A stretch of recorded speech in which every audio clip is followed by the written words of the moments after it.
Sejak saat pertama melihat senyumannya, jantung berdebar-debar. Inikah pertanda? Namun ternyata salah. Harapanku pun musnah sejak aku melihat. Terima kasih sebelumnya atas kesempatan yang diberikan kepada kami untuk melakukan Indonesia di perkenalkan kami mahasiswa dari SD sampai mohon bu izin dari Oke, terima kasih. Nama saya Miranda Sardani. Saya di sini sebagai pengajar bahasa Inggris sekaligus sebagai kepala unit di Ganesha Operation Jalan Pancing ataupun Aksa. Kami akan memberikan beberapa pertanyaan yang mencari yang pertama, kapan pertama kali GO didirikan dan kapan setahu saya kalau Ganesha Operation itu pertama kali didirikan itu suatu hari pendidikan 2 Mei 1984 oleh Profesor lalu kalau di Ganesha Operation Pancing atau Jalan Aksara ini tahun 2000.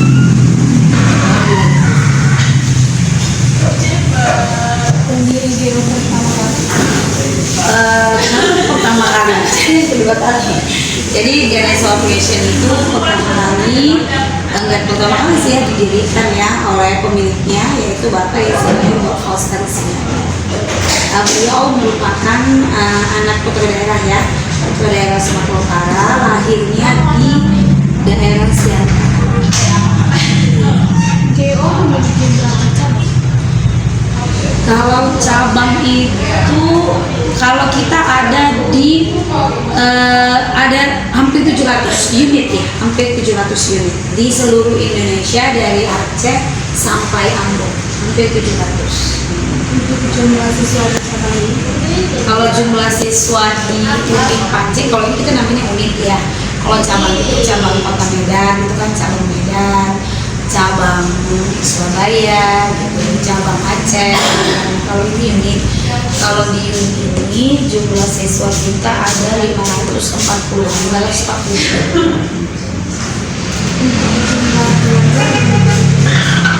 Kita ini ada 2 kriteria pengajar. Yang pertama itu pengajar harian. Pengajar harian itu pengajar yang tetap di sini. Kalau di sini pengajar hariannya ada 2, pengajar fisika dengan pengajar biologi. Tapi kalau pengajar yang freelance, kalau freelance itu ketika mereka mengajar di sini baru digaji. Kalau tadi pengajar harian ngajar nggak ngajar dia tetap digaji sekian. Karena kalau yang pengajar freelance itu ada 30.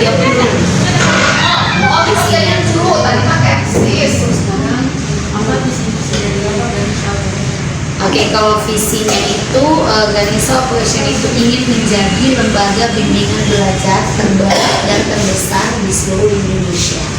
Kemudian kalau visi, GO itu mempunyai 5 visi. Yang pertama, mendidik siswa-siswi agar mampu berprestasi di tingkat sekolah, kota, kabupaten, provinsi, nasional, serta internasional. Karena banyak juga siswa GO itu yang lulus gak hanya di PTN yang ada di Indonesia, tapi juga kampus-kampus favorit atau kampus-kampus terbaik di luar negeri. Jadi ya, kemudian melakukan inovasi pembelajaran melalui terobosan revolusi belajar dan teknologi informasi. Jadi GO itu gaya belajar pakai revolusi belajar. Jadi lebih memanfaatkan penggunaan otak kanan ketimbang otak kiri. Karena apa? Kalau kita gunakan otak kanan itu long term memory, daya ingatnya jangka panjang. Jadi pakai revolusi belajar namanya.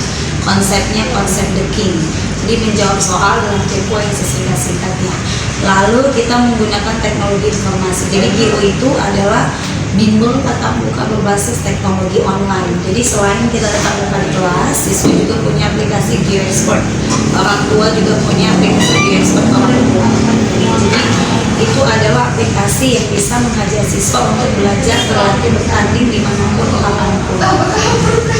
Kemudian yang ketiga, meningkatkan budaya belajar siswa. Jadi dengan adanya Geo Expert ini, siswa itu nggak cuma belajar di tempat belajar, maksudnya nggak cuma belajar di sekolah, nggak cuma belajar di bimbel, tapi dengan adanya Geo Expert yang isinya itu ribuan soal, mereka bisa menjawab soal dimanapun kapanpun. Kemudian Geo Expert itu yang isinya ada video pembelajaran, jadi mereka itu bisa belajar dimanapun kapanpun. Kemudian tryout juga bisa bertanding dimanapun kapanpun. Yang penting dia punya paket data.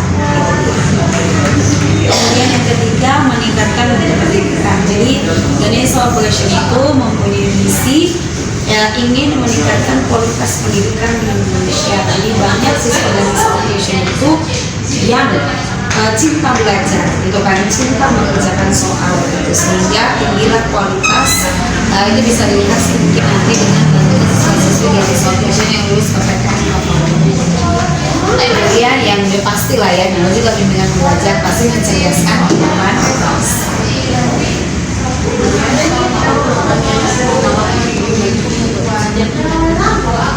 Kalau program yang ditawarkan, kalau dia SMA kelas 12 kita tawarkan itu ada yang program khusus SNBT. SNBT itu yang khusus sukses masuk PTN. Kan ada yang umum. Yang umum ini dia sukses masuk SNBP dan SNBT. Jadi dia masih belajar pelajaran sekolah. Kalau yang SNBT tadi tidak lagi. Mereka sudah fokus belajar untuk SNBT. Kalau kelas 10, 11, kelas 7, 8 itu fokusnya ke peningkatan prestasi siswa, nilai rapor, nilai ulangan, nilai harian. Bahkan kami sudah menggalakkan siswa nilai 100. Jadi kalau nilai 100 dia kita kasih lagi. Itu karena kan semuanya berawal dari nilai ulangan harian 100, nilai ujian 100, maka dapat nilai rapor 100 dan akhirnya dapat ranking di kelas. Kemudian kalau untuk yang SD itu gimana supaya mereka kelas 6 SD ya bisa masuk SMP favorit. Kemudian yang kelas 3 SMP bagaimana supaya mereka bisa masuk SMA favorit, sama seperti dari kelas 12 bisa masuk PTN atau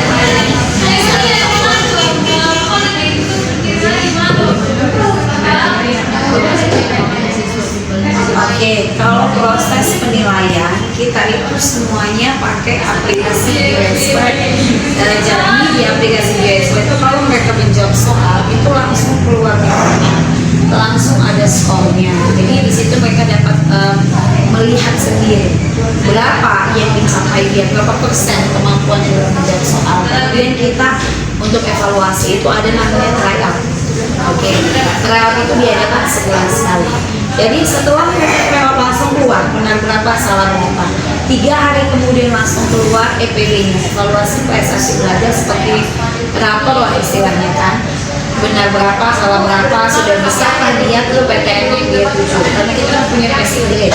Passing grade itu nilai terendah tahun lalu untuk masuk ke jurusan itu. Contoh, si A mau ambil kedokteran, passing grade-nya kedokteran khusus itu 663, dia tryout nih, hasilnya masih 580. Akan kita panggil konsultasi orang tua dan siswanya, lalu kita kasih tahu nilainya masih kurang, berarti dia belajarnya harus diperbanyak lagi, harus diperbanyak.